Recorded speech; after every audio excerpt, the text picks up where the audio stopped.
back to the news at 10 on Channels Television. Time now for sports news, and Charles Zeruka is standing by to take us through. Charles.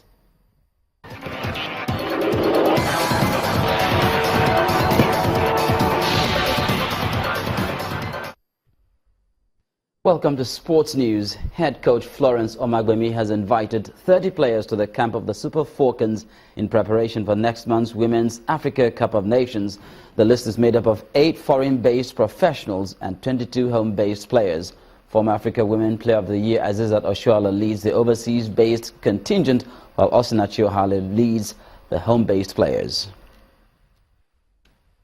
Meanwhile, the Falconets head coach Peter Dedevo has extended the deadline handed overseas-based players to report to camp.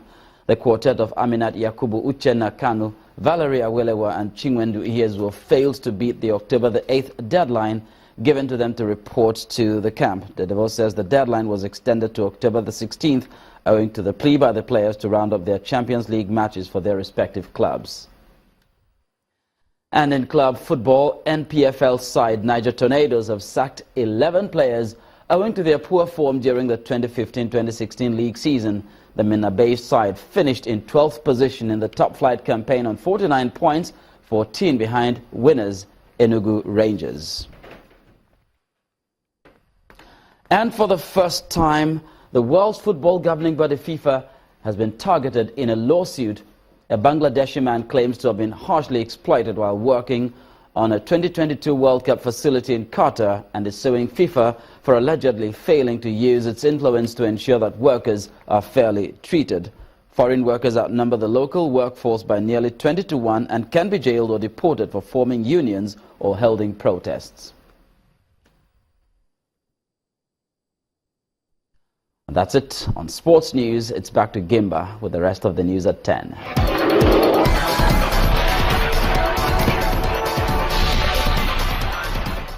Despite a 6-month state of emergency imposed on the country, Ethiopia is looking at neighbors as influencers of anti-government protests in the country. The country's information minister says that groups in Eritrea and Egypt contributed to the unrest witnessed in the past few months, as they are arming and financing opposition groups, but not necessarily with the formal backing of their governments. Violence has intensified since the beginning of this month, when 55 people lost their lives at a religious festival in the Oromo region. The government refuses to take responsibility for the deaths.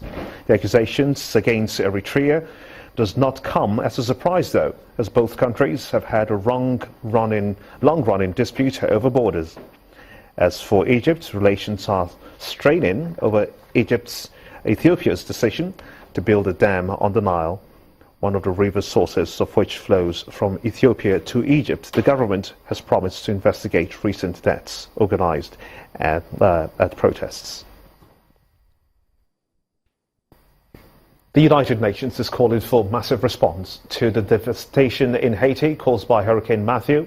The UN has made an emergency appeal for nearly $120 million in aid to attend to those displaced by Category 4 storms. UN Secretary General Ban Ki-moon says that at least 1.4 million people need assistance at this time, as some villages and towns have been completely wiped out. He says tensions is already mounting as people await help, referring to what officials said earlier that some people have been mounting blockades to try to stop aid convoys they saw driving through their area without stopping.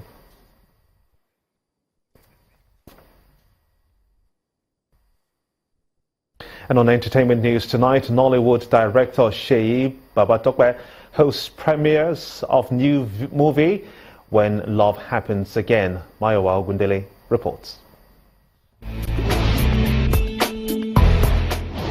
Many thanks. Here are your trending entertainment stories. Movie buffs in Lagos stepped out over the weekend to usher to the big screens Seyi Babatokpe's When Love Happens Again, a sequel to 2014's critically acclaimed When Love Happens. The cast and crew members mingled with other Nollywood bigwigs and fans for the premiere of the movie, which now focuses more on the characters around the lead character from the first installment. Hey!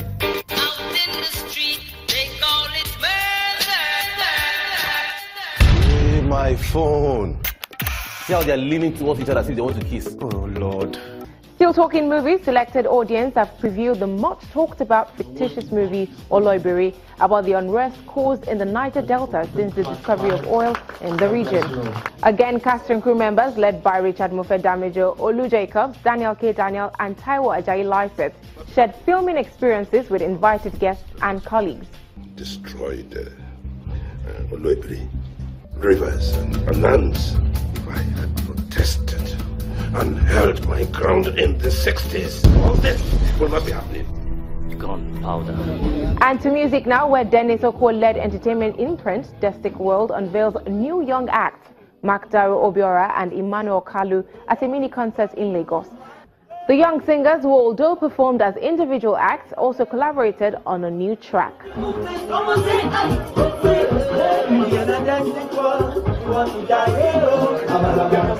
Meanwhile, former Junior and Pretty singer Pretty Okafor has emerged president of the Performing Musician Employers Association of Nigeria, popularly known as PMAN, at the National Delegate Conference recently. The delegates present returned Pretty unanimously for a second term, with Sonny Oneji, Daki Aze as first and second vice presidents. Other executives include Felix Duke, Rugged Man and Elvina Ibru. And that's it on entertainment. Thank you for watching. Let's head back to the rest of the news.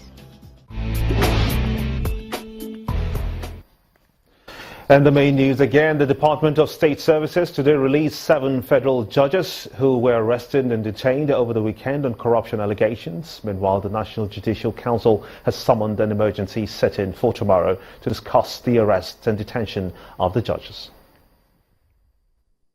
And that's how it's been on the news at 10 tonight. I want to thank you so much indeed for being a part of it. On behalf of everyone here, have a splendid night, guys. Good night.